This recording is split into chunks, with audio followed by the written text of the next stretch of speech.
हर हर महादेव। दोस्तों, कैसे हैं आप लोग? चरित्रहीन इंसान को कल की भगवान कभी भी क्षमा नहीं करेंगे, चाहे वो स्त्री हो या फिर वो पुरुष हो। अगर आप लालची हैं तो आपकी गलती माफ हो जाएगी, अगर आप नशेड़ी हैं तो आपकी गलती माफ हो जाएगी, अगर आप क्रोधी हैं तो आपकी गलती माफ हो जाएगी। लेकिन अगर आप चरित्रहीन इंसान हैं तो कल की भगवान आपको क्षमा नहीं करने वाले हैं। जी हाँ, आज के युग में, कल युग में, कोई लिविंग में रह रहा है, कोई गर्लफ्रेंड बॉयफ्रेंड बन रहे हैं, कहीं कुछ हो रहा है, कहीं कुछ हो रहा है, लेकिन लोगों का इस पर ध्यान है ही नहीं कि चरित्रहीनता हमें नर्क की तरफ ले जा रही है और कल की भगवान इस अपराध को कभी भी क्षमा नहीं करेंगे।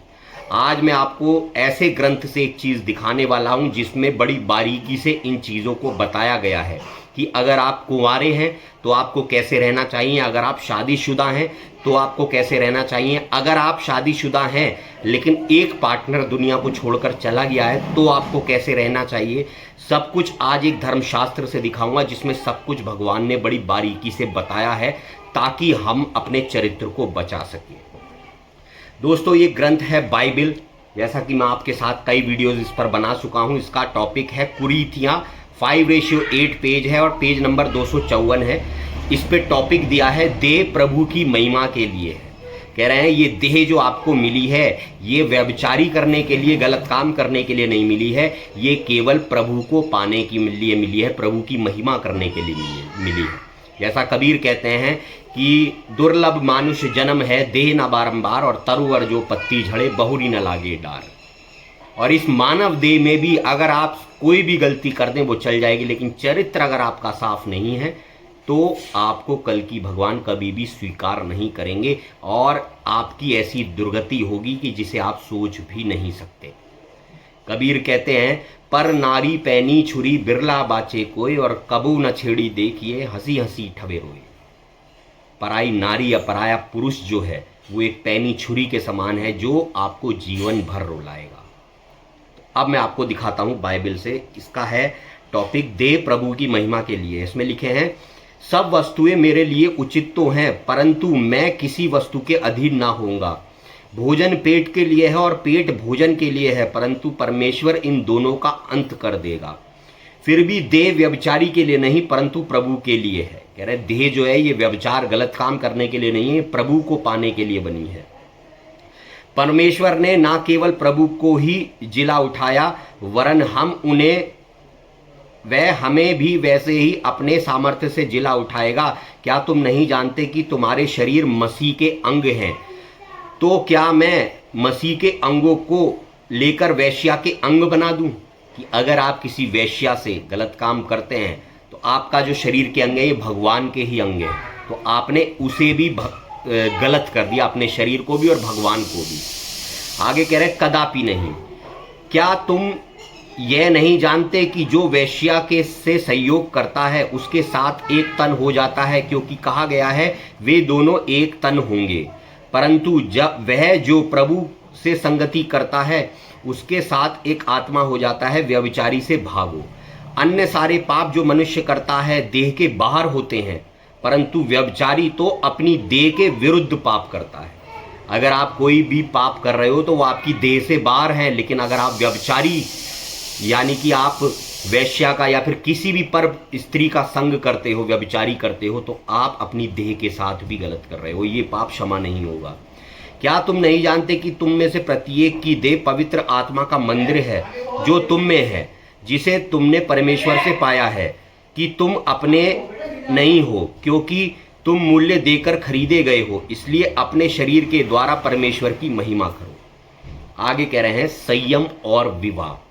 कि विवाह और संयम, आपको संयम कहां कहां पर रखना चाहिए और विवाह होने के उपरांत आपको क्या करना चाहिए। इसमें लिखा है अब उन बातों के विषय में जो तुमने लिखी हैं अच्छा तो ये होता कि पुरुष स्त्री को ना छुए।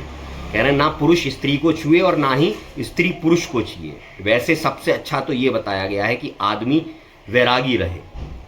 परंतु व्यभिचारी से बचने के लिए प्रत्येक पुरुष कि अपनी पत्नी और प्रत्येक स्त्री का अपना पति हो। लेकिन आज वैरागी मन से वैरागी होना होता है। कोई तन से कपड़े पहन लेकर जो आजकल वैरागी बन जा रहे हैं, इनकी बात मैं नहीं कर रहा हूं। अगर आप वैरागी बन रहे हो तो वैराग वो अच्छा है कि आपके मन में एक भी कामुकता का भाव ना आए, तब वैराग अच्छा है। लेकिन अगर कामुकता के भाव आ रहे हैं तो ये कह रहे हैं अच्छा ये है कि स्त्री की अपनी पुरुष हो और पुरुष की अपनी एक स्त्री हो, व्यभिचारी से बचने के लिए।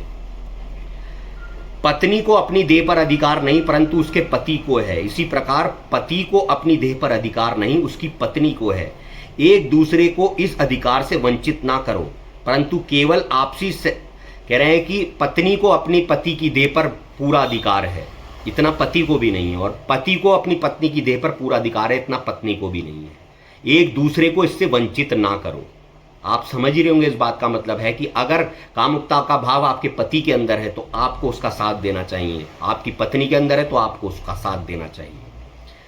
कह रहे हैं एक दूसरे को इस अधिकार से वंचित ना करो परंतु केवल आपसी सहमति से कुछ समय के लिए अलग हो कि प्रार्थना हेतु आपको अवसर मिले, फिर एक साथ हो जाओ। यानी अगर आप शादीशुदा हैं तो ये नहीं कि पूरे दिन यही काम करने में लगे हुए हैं, थोड़े समय के लिए एक दूसरे से अलग हो जाओ ताकि आपको भगवान की पूजा करने के लिए, भगवान से प्रार्थना करने के लिए समय मिले और फिर एक हो जाओ।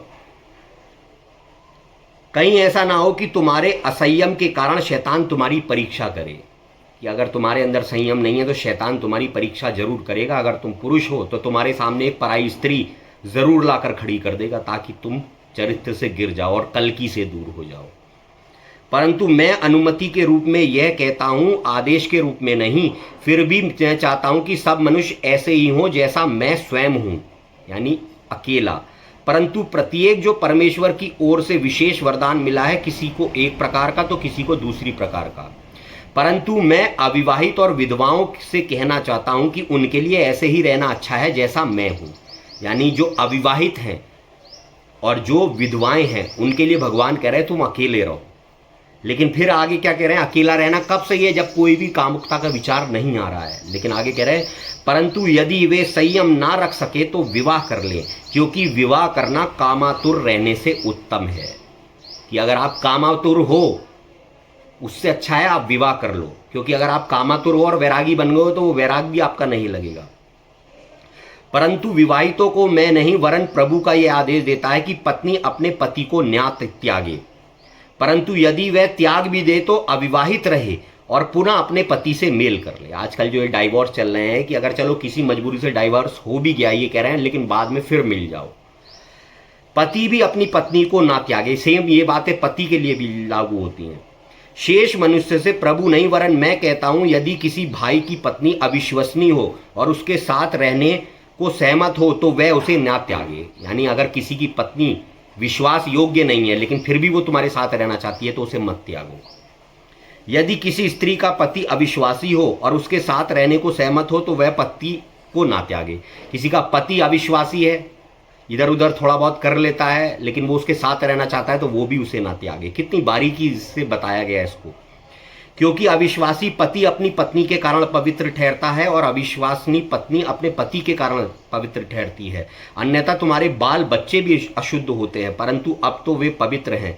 यदि अविश्वासी अलग होता है तो उसे अलग होने दो। ऐसी परिस्थिति में कोई भाई या बहन बंधन में नहीं है।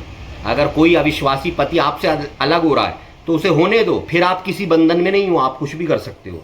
परंतु परमेश्वर ने हमें मेल मिलाप के लिए बुलाया है, क्योंकि हे पत्नी तू क्या जानती है कि तू अपने पति का उद्धार करा लेगी, और हे पति तू क्या जानता है कि तू अपनी पत्नी का उद्धार करा लेगा। अगर आप अपनी वाइफ के अलावा आपने कभी भी किसी से कोई संबंध नहीं बनाया शादी के बाद, तो आपके साथ जति की शक्ति काम कर रही है। और अगर आप स्त्री हैं और विवाह के बाद आपने किसी पर पुरुष की तरफ ऐसी नज़र से देखा भी नहीं है तो आपके साथ सती की शक्ति काम कर रही है।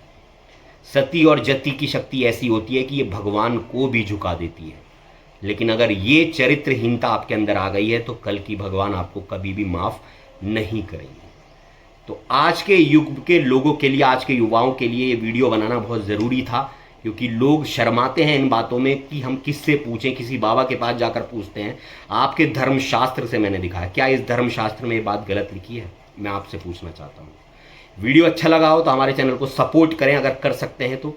जो फाइनेंशियली सपोर्ट नहीं कर सकते वो हमारे वीडियो को लाइक करें, शेयर करें और चैनल को सब्सक्राइब करें। हर हर महादेव।